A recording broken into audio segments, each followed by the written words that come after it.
Welcome. It is wonderful to have all of you joining us in this Zoom session. So about 6 weeks ago, we did a Zoom session with Carly and Jefford Humes on racism. For several years, Carly and Jefford and their two children were active and beloved members of ADATH. And about a year ago, they moved to Chicago, and we have been fortunate to stay in touch with them. And after the session that we had about 6 weeks ago, all of us felt that it was extremely valuable. It was a discussion about racism within the wider society and within the Jewish world, and it was enlightening, it was helpful. People very much appreciated it. And so tonight's event establishes for us that this must be an ongoing issue. It must be a sustained concern that captures our attention, sustained effort to learn, to become more sensitive, and to improve in words and behavior. I am deeply grateful to Carly and to Jefford for, again, generously sharing their time to help all of us. So what we plan tonight is to follow the same format as last time. This will be a conversation between the three of us, Carly, Jefford, and myself, with great thanks to Stu Gutman for running this meeting. And your feedback is very much welcome. And I would ask that any feedback you have, if you would please share it with me by email. My email is rabbi@adath.ca. And please share feedback, questions, follow-up, ideas for further discussions. And if you have something that you want to share with Carly or Jefford, you can send that to me as well, and I will forward that. So please share your feedback by email after the session is over. Now, in our first session 6 weeks ago, there were some issues that we did not get to because of time that we planned to cover tonight. But my first question is, Carly and Jefford, how are you? How are your children? What have the last 6 weeks been like for you? Well, first of all, we're all doing really well. Baruch Hashem, where everyone is healthy and happy, and we're here basically still in the same mode due to COVID, leaving the house tremendously, except mainly to do grocery shopping. I myself returning back to laboratory work to some extent at Northwestern University, but it's very limited with very strict precautions. Children are doing great, and they're happily bouncing on a new trampoline they just got. We were able to take a long time to secure it for them, but they're happy to have that in the backyard. Good. Yeah, so we're all doing well. I second what he says. Good. We're gearing up, getting ready to go back to school in like a hybrid fashion. So that will be interesting. Wow, I'm sure. Yes, that's a major concern all over here as well. And it's certainly a very, very serious and complicated issue. Okay, so in the last 6 weeks, there has been a lot of attention to the subject of racism. There have been more incidents of police brutality, including new attention to incidents that occurred in the past. There have been further protests. There have been a number of initiatives or plans to formulate initiatives. So my question to both of you is, do you see progress? Is something changing now, or are we reverting to the status quo as our attention fades? Is something different now, or is it back to the same? Well, I would definitely like to start answering that. In my mind, I feel as though things are different and that things are changing. I was live and present, as most of us were. I think all of us on this call were during the time of the Rodney King incident. And I heard a very poignant interview with his daughter recently, relatively recently, maybe a week before we had our last discussion. And she was being interviewed on CNN. And she said, the interviewer asked her, "Do you think anything will change with all of these protests and riots?" And she said, "I'm Rodney King's daughter. There were riots. There were protests back then. And nothing changed. The police officers who beat my father went on to get other work, had a slap on the wrist, barely served any time, had paid leave." And she said, I know that this will be exactly the same as it was in the 90s. But I think that if you are following the news, you'll see that there is a difference with what is transpiring this time. We are seeing police officers losing their positions, being held accountable for their actions with far more severity than I've ever seen in my lifetime. So simply stated, and we'll get back to this more, I'm seeing a change for positive justice being served when it comes to addressing police brutality, when it comes to African Americans and the underprivileged.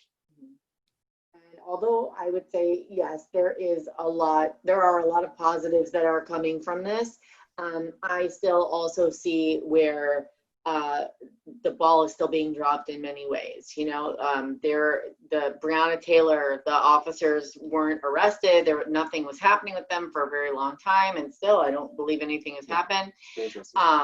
And I, have a few police officer friends and even family members that I'm friends with on Facebook, and I get to see from their perspective, their point of view. And that's been very interesting to me as well, to see how they see things. And so it's been an interesting 6 weeks that we've had. I've learned a lot on, the side of the police and the side of, just Black people. And I feel that even though there has been a lot of positive progress, that we still have a long way to go. Mm-hmm. I'm fascinated by your answers. On the one hand, the accountability of police includes criminal prosecution, which is something that has been very rare up until now, and now there are several cases where that serious criminal prosecution is taking place. But at the same time, Carly, I certainly recognize what you're saying, but I'm interested, because this really leads to the next thing I wanted to ask. So I'm interested, Carly, could you tell us a little bit about what you have heard from people who are within the police department? Yes. Certainly there are many, many wonderful men and women serving, but as well, there are very significant problems. But what have you heard from people who are within the police world? So this is a little bit more generalized to the Chicagoland area, because that's where we are. And the police that I know work in the Chicagoland area. So they are, there's a lot of criminal activity that happens in Chicago, a lot of shootings, and a lot of children have been shot and killed in the city. And there's been a lot of gang violence that has happened. It's always been the case. It's not like it's new, but now the police are making it a point to stress, this is happening in this community, and they're, it's terrible. It's a terrible thing that these gang members are doing terrible things. They're shooting each other, they're missing, and they're hitting innocent children. It's terrible. But I think that the issue that I'm seeing with the police is that they're not realizing where it all comes from, that it's like it's a vicious circle that's happening, and that just because one one thing happens, just because police are being prosecuted for doing the wrong thing now, it doesn't mean that all of a sudden every problem is solved and that, you know, everything is now all right and perfect, you know. And so the police are really, instead of saying, you know, yes, this is an issue and we need to deal with this in terms of the racism that's happening within the police and within just the world, they're focusing on the negative things that are happening in the Black communities and trying to almost, you know, what's the word I'm looking for? Like take away from the fact that systemic racism is real and that there needs to be work to be done to make things better. Mm-hmm. And I'm going to also piggyback on what Carly is saying too, because we have, you know, similar friends. And so, you know, one of our friends, you know, he posted this statistic that was powerful and it made me look into things further myself. And he put, you know, in July, there were 105 homicides in Chicago. It was the 5th or 4th largest number of homicides in Chicago since they started recording homicides in the city. And when people were protesting for Operation Legend to happen, where FBI agents were brought into, federal agents were brought into the city, he said, with the 5th largest, we need help. We need help. How could you just say you don't want federal agents here? I'm out on the streets. I'm seeing these homicides happen. We need help more than ever now. And you know, you do see videos, and I hate when things swing in the opposite direction, where I don't know if you've seen the videos of like police officers who are walking through the streets and people are pouring garbage on their head and pouring water on their head, and it's just, but you know, they're told, control yourself, don't harm anyone, don't hurt anyone. And so trying to have empathy for everyone, I see that struggle too, where there is I think this is a time of rebalancing, of trying to bring harmony back and justice. It's like a pendulum that's swinging, and many are seizing upon this time to, you know, really castigate and to villainize all police officers, and so that's something that I've seen expressed as well too, that I just wanted to also bring to light, because I understand that frustration that a police officer must feel as well during this era. Mm-hmm. That's very valuable. Thank you. What kind of change in wider society? Let's start with the wider society. What kind of change do you think it is realistic to try to achieve over the next number of months and years in the short to medium term? What do you think is realistic? Yeah. Well, that's great. I'll start with one, and I know Carly will have some examples of this too. But one of the biggest changes that we have to have in society is exactly what you're, I think, trying to affect now, Rabbi Whitman, where there's open discussion, where people's thoughts and concern is changed, or where thoughts and concern is heightened, I should say. Is not just looking at things in a very black and white fashion, no pun intended, and just say there are criminals over there, police are criminals, blacks are criminals, but to understand more of the dynamics behind what is transpiring and how people are feeling on every side of this spectrum. And I believe that having discussions like this now are vital, bringing attention to these instances of injustice like George Floyd and Breonna Taylor are very important to really discuss openly and in a caring, thoughtful way. And I believe that that is the first thing that we as a society can help tackle right now. I also want to say too that I think that the police are very important. We need them, and I'm definitely in favor of having police and having them protect and serve as they should.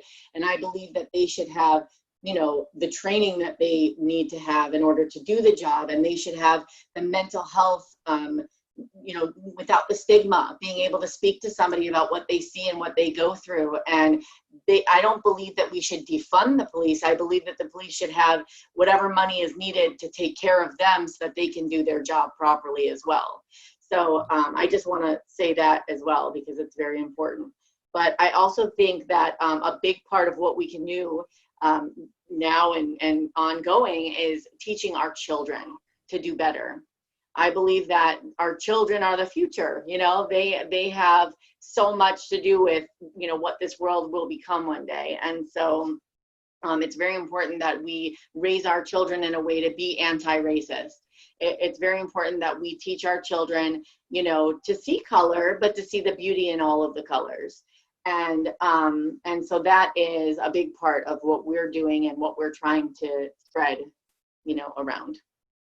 So that really gets to the heart of what we wanted to discuss tonight. So let's now turn our focus to children, because I certainly agree with you.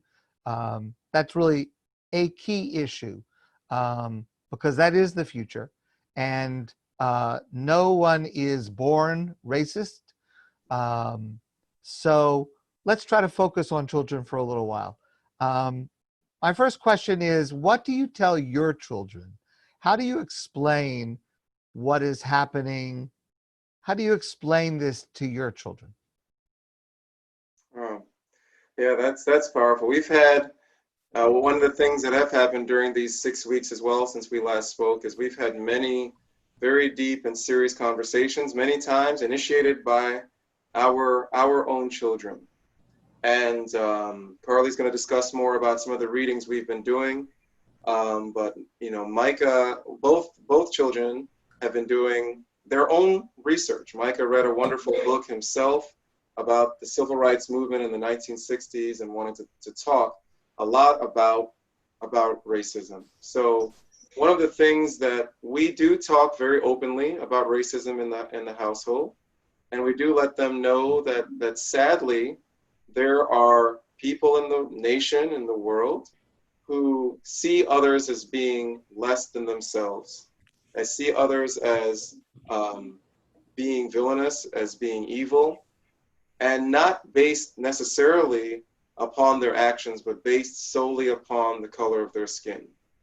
And we do let them know that sadly, being both Jewish and of African descent, that they stand a chance of potentially being a target for such racism and such hate throughout their life. And that's a difficult thing to have to say to your child, but it's one of the honest discussions that we have had. But, and it's funny because it's having the raw emotions and discussions with a child is wonderful, because they will go through whatever all of us go through, but without any, without putting any filters or any inhibition, and just say, well, I hate those people. And then we say, no, we can't do that either. We don't want to combat their hate with our own hate. That's not the answer either. So it's been, I wish I could have recorded some of these discussions, because it's really amazing to help temper their own emotions with the same ones that you're feeling, but from our own maturity and experiences, and let them know, no, this is what's happening in the world. There's a lot of hate and there's a lot of anger, and that's being thrown back and forth, but we want to try our best to combat this with love, with the love of Hashem, and that's, so I'll let Carly continue, but those are some of the conversations we've started having with them. And what's also unique about our family is that we have 2 children who are mixed, and they, have darker skin, and they attend Jewish day school. And so that's another really interesting factor, because, we went and looked around at all the Jewish day schools in the area. We were really trying to find the right one for our family. Last year we were at a great school. It was a very small school, and they don't see color. They saw Jewish, you're all Jewish families, we're all Jewish. And that's a beautiful thing, except for when all of this happened, we realized the issues within that, and how it's important that they do see color, and that they understand, and that they can, work with us, that we could try to, work together to help everybody to understand. The school that they're going to now is unbelievably amazing. I mean, when all of this first happened, it was like right after I took the position of a teacher in this school, and it hadn't even started yet. And all of this happened. And then they sent out an email to all of the families saying how it is their mission and it's their goal to incorporate anti-racist materials within the curriculum, and to make sure that all of the families are, safe and secure in the school, and that they feel comfortable, and that their children are learning how to be anti-racist. And I was just blown away. And I thought, like, wow, like, this is a Jewish school, it's all Jewish kids, but there is a lot of diversity within the school in many different ways. And this was like, it solidified to me that we were in the right place, because this school really is doing their part to make sure that my children feel comfortable going there, and any other child in a diverse family as well. So that's fascinating. It's fascinating. I was reminded, as many of you know, I'm the head of a conversion program here in Montreal, and when a person goes through conversion to Judaism in a traditional manner, in a halachic manner, at the moment that the conversion is finalized, just before it's finalized, there are questions that we ask of the candidate. And the questions are formal. They are spelled out, actually, in Shulchan Aruch, in the Code of Jewish Law. Of course, we use our own words, but there are specific questions that we want answers to. And one of those answers is, do you understand that the Jewish people, we are not the most popular group around, and there are quite a number of people that look down upon us and have done so for a long part of our history. And do you understand that by converting to Judaism, you are joining a people that, while it is magnificent and it is spiritual and it is beautiful, but also subject to a lot of negative words and actions, and that is a formal and required part of the process of conversion, that a person confronts that, and a person has some way to integrate that into their new identity. If I could just follow up, Carly, on what you said. So how do your kids balance their racial identity and their religious identity? Do those two layers overlap? Is there a connection between those two, or are they simply separate layers of identity? Well, you can correct me if you think that I'm saying something that you don't agree with, but I believe that they intertwine the two. I believe that they see themselves as both Jewish and Black, and they live their lives, as Jewish and Black people. Like, I don't fully see them separate, even though, like, I know that when we go places, like when we go to Hyde Park and they see other people that look like them, that they're like very proud to know that, like, this is a part of who they are. But, I don't know if they're too young, or if they just haven't experienced enough, in life yet, but so far it seems to be very connected for them.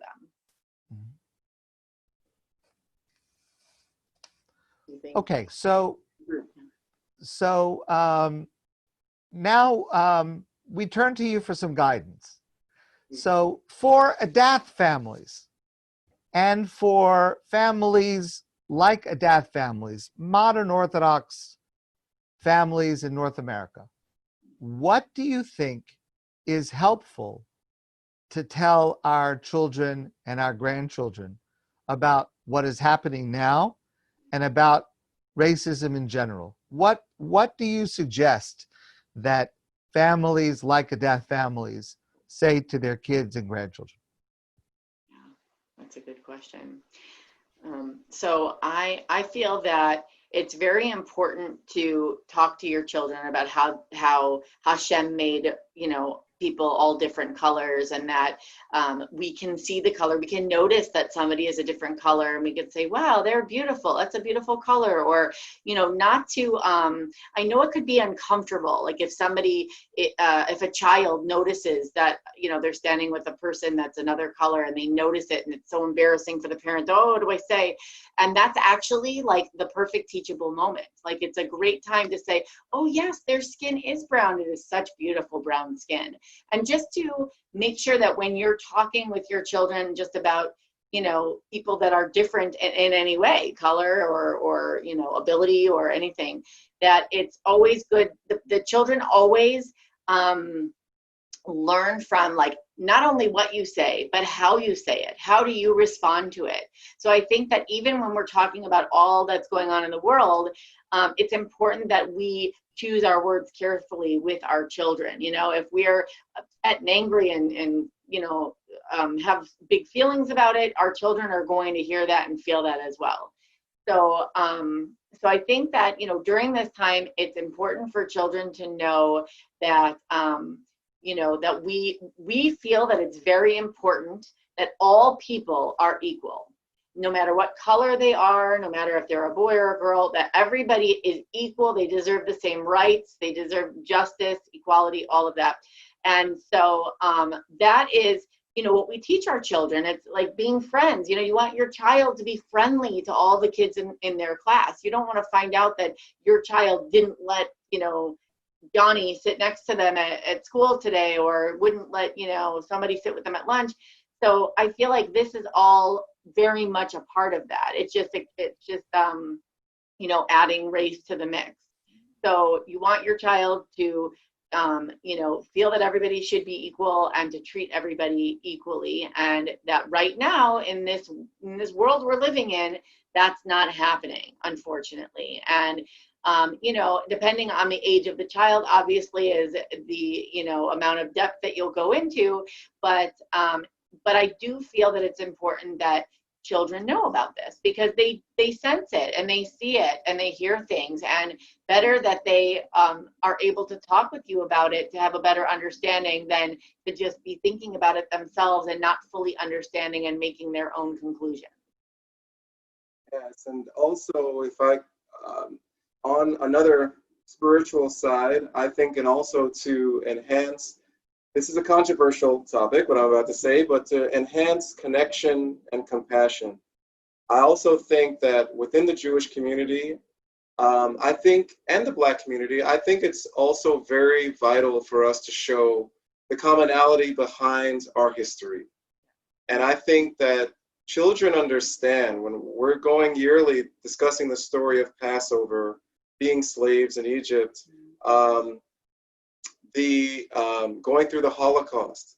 I feel like it's very important to show that in much the same way that Jews were slaves and were despised, and that God took compassion and wanted to bring them out of slavery because he knew the troubles they would be in, to understand that there's a very similar experience that has transpired with the African American community. Having been enslaved, having been within a nation where they're still within the nation of those who in the past had enslaved, and that it's led to a lot of hate, residual hate that's there. That we're very similar in that respect, and that I felt as though when we've had discussions about showing the commonalities between those two, it can lead to a lot of compassion to say our experiences are very similar, and we would never want our Jewish people to go through what they did again in the Holocaust. In much the same way, we also want to protect the African American and the Black in this country, because there's also, we never want any of these situations to be repeated ever again in the history of society. Those are both such valuable and important approaches. The commonality of the experience is so crucial. Pesach, the Passover Seder, is, of course, a perfect opportunity to discuss that because it's just so glaringly obvious. as well as the treatment for, in many places and for a long time, blacks and Jews would be put in the same category, usually a negative category. And I think you're absolutely right that that commonality of experience does lead to empathy and to understanding and to trying to erase those differences. And I think I have done this personally in my own home, and certainly have suggested to others that the Pesach Seder is just one opportunity where it really makes a lot of sense to emphasize that narrative. I think that's a very important point. And just to follow up on what Carly said, there's a very famous rabbinic line that many people are familiar with, a statement of Rabbi Akiva, the great Rabbi Akiva in the Talmud, who said, quoting the verse, "Ve'ahavta l'reacha kamocha," you shall love your fellow as you love yourself. Zeh klal gadol b'Torah. This is the major fundamental principle of all of the Torah, of all of Judaism. That's a very famous statement. It's a very important statement. Rabbi Akiva certainly was a great and authoritative scholar. Less people know the opinion of Rabbi Tarfon. Rabbi Tarfon had a different opinion. And he said, the klal gadol b'Torah, the great fundamental principle that underlies the entire Torah and all of Judaism, is a verse, a pasuk earlier in the Torah, where it says that God created man, human beings, b'tselem Elokim, in the image of God. That's a klal gadol b'Torah. That is the fundamental principle of all of Judaism. The question, of course, is what do those words mean? Tselem, an image, normally connotes something that has a physicality to it. If God is not physical, then how is it possible to talk about human beings being created in God's image? What does that mean? So there are a number of different opinions about that. But the Kli Yakar is among those who say that what that verse means to assert is that every single human being is equally dear to God, equally cherished by God, because God has created all of us.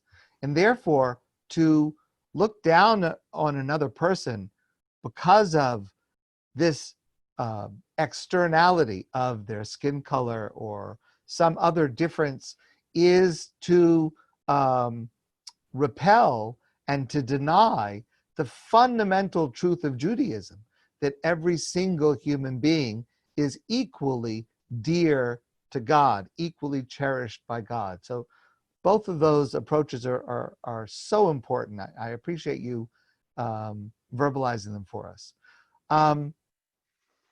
Practically, can you suggest to us some resources? So this question is in two parts. One part is for adults, and the other part is for children. And I'm looking for, can you suggest books or movies or websites or videos or music or anything within culture? Can you suggest things that are helpful in understanding, in sensitizing? So for adults, and then for children, and even if it's possible to differentiate between younger children, maybe a little bit older, teenagers, are there some things that you can suggest to us that would be helpful? Yes. So first of all, I want to say that there's two movies that we've watched that were just mind-blowing, very eye-opening. I think it's important that if you watch movies, that you watch these movies, because it will really give you a glimpse into understanding how Black people have been treated for a very long time and still to today. So the first movie is 13th Amendment, and then the other one is Just Mercy. Just Mercy. Yeah, and there's so many more. I mean, we haven't gotten through them all, but those two have really stood out It's to a be. wonderful starting point. Yeah, exactly. Okay. Any books that you would suggest? Okay, so there's a lot of them. Okay. So there's a few that we have. So right now, our son, Micah, is reading The Boy Who Harnessed the Wind.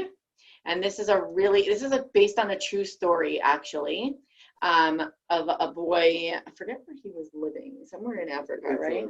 Yeah, in Africa. And he did amazing things to persevere and to use his brain and his knowledge. And it's a really amazing book just to kind of to read about.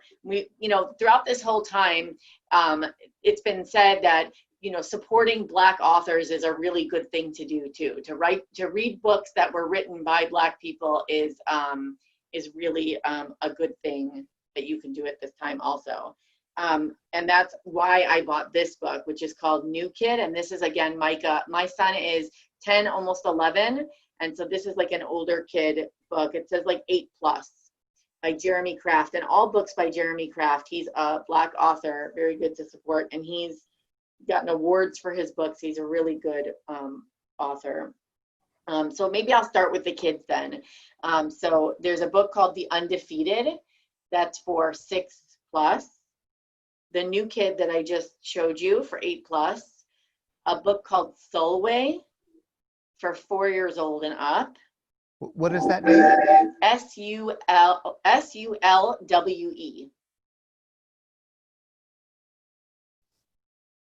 We will try to publicize this list. Yeah, I can even send you the list Right, after too. right. Okay, but I want to hear your explanations of it. It's very helpful to us. Yeah, so some of these I'm not 100% sure what they're about. We haven't read all of them, but when I did my research on it, this first list that I'm giving you is just kind of a list of the books, and then I have another list of a little bit more details about them. These are just books that were suggested by other people to read. What is Given from the Heart? That one is for 4 years old and up. Tristan Strong Punches a Hole in the Sky is for 8 and up. That one is going to be probably the next book that Eliana reads, because that I heard great things about. And then Genesis Begins Again, 11+.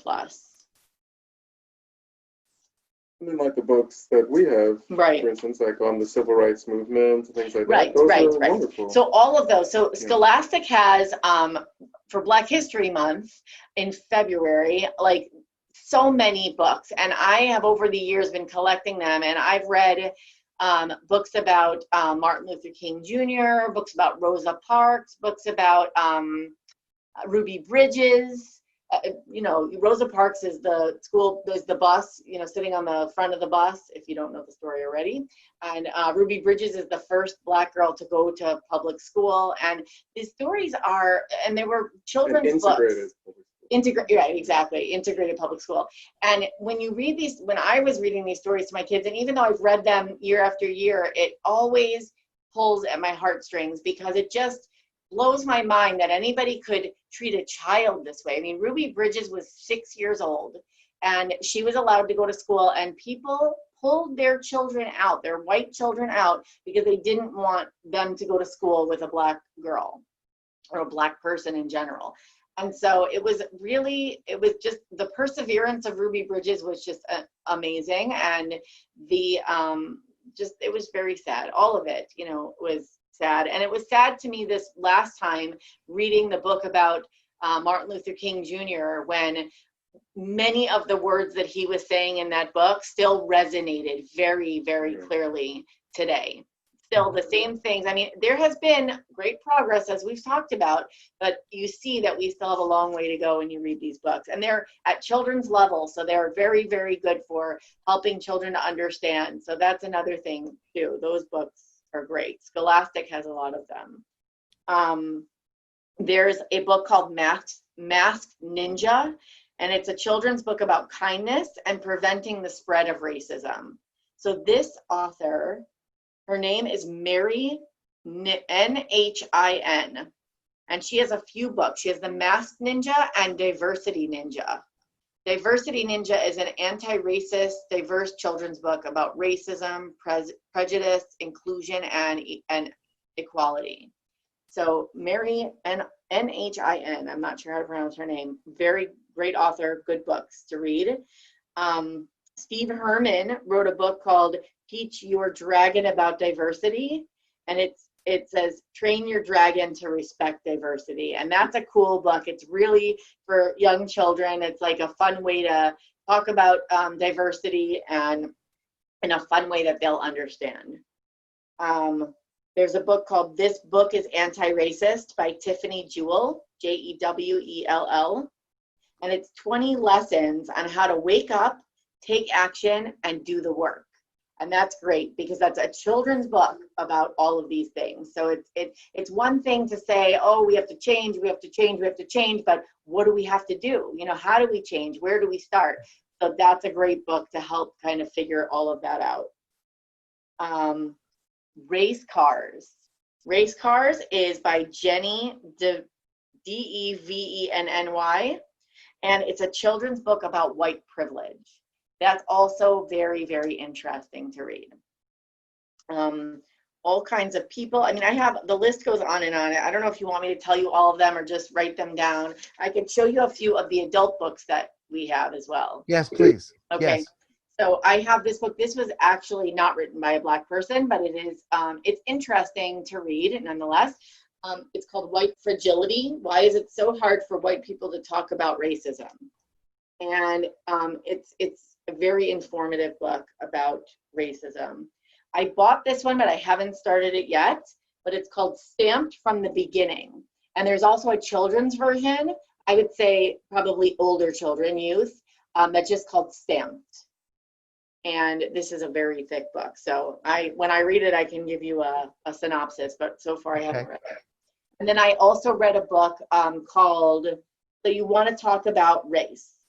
And that is by a woman named Ijeoma, it's her first name, and Oluo.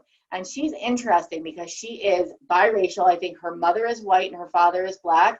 And what was very interesting about this book to me was she spoke about her mother's perspective of things and how her mother would think she was being anti-racist but saying the wrong things, and that resonated for me. Being the mother of mixed children, I really appreciated her candidness about all of those topics, and it really touched on a lot of things that you can do to be anti-racist, how you can help, and how you can make a difference. And that's, for adults and children, it's nice to know what we could do to make a difference, but it's also nice to know, what is this all about? What's happening? Why is it happening? And what does it mean? So those are just a few. That is so helpful. That is so helpful. So I will ask you if you'll send me the list, Yes, and then we will send it out and make it available. And from what you've described, there's something for everyone, for adults, for older kids, for younger kids, and the movies that you mentioned, the two that you mentioned, 13th Amendment was one, and then Just Mercy, is that the second? Just Mercy, okay. And also Selma is also wonderful. Selma, Yes. March to Selma, Martin Luther King. Right. Fantastic. That is extremely helpful. And so we will share that list. And I think that really is something very, very constructive that all of us can do to be able to incorporate that into our children's lives, into our grandchildren's lives, to have it in the house, to have it in the shul. We should, Stu, let's make a note that we want to get a copy of them to keep in the shul library so that we have them. And to be able to, again, this is not a one-time or a two-time effort. This is something that needs to be sustained really over our lifetimes. So we're going to keep working on it. Yes. Can I say one more thing too? Sure.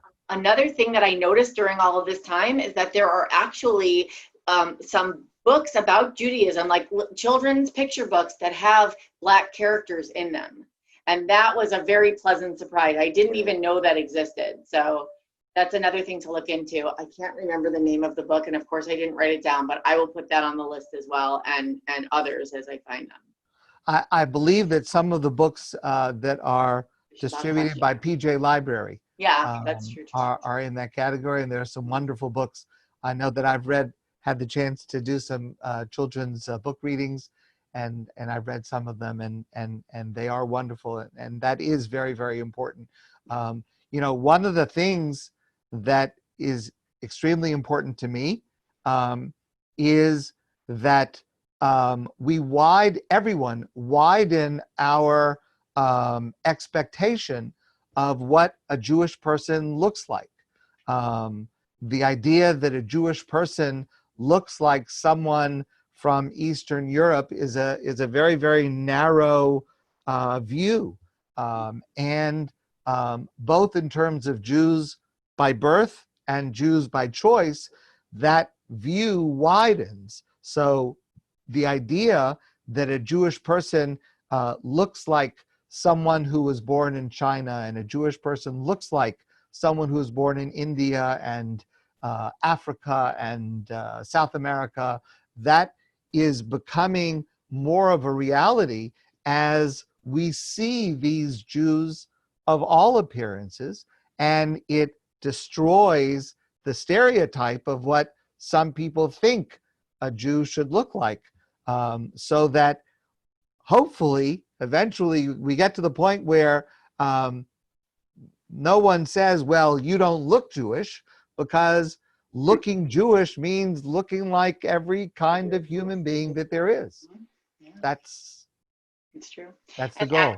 At Chicago Jewish Day School, we are on an anti-racist task force with the school now. And we had our first meeting, and we met teachers and families that exactly what you just said. Teachers, there's Asian, Chinese and Vietnamese. Right, exactly. From Mexico, there's like from the whole spectrum of places. There are people on this group, so it's really a beautiful thing. Wow. Okay.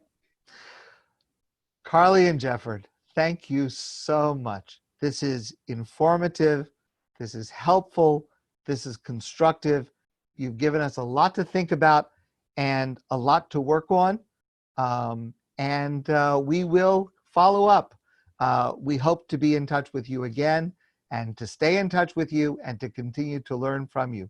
To everyone who is joining us, first of all, thank you for joining us. This is such an important discussion, and I'm grateful that you have chosen to spend this time with us. Again, I want to just repeat that we invite and welcome your feedback. We would love to hear your questions, your comments, ideas for further discussion. Please send it to me by email, rabbi@adat.ca. And again, if it's for anyone in particular, I will forward it. But we really want to have this conversation continuing, and we look forward to being able to do that together with you. So Carly and Jefford, thank you again. Please give our love to your children, to your family, and stay safe, stay healthy, and we look forward to seeing you soon. Thank you so much for tonight. Thank you so much, Rabbi.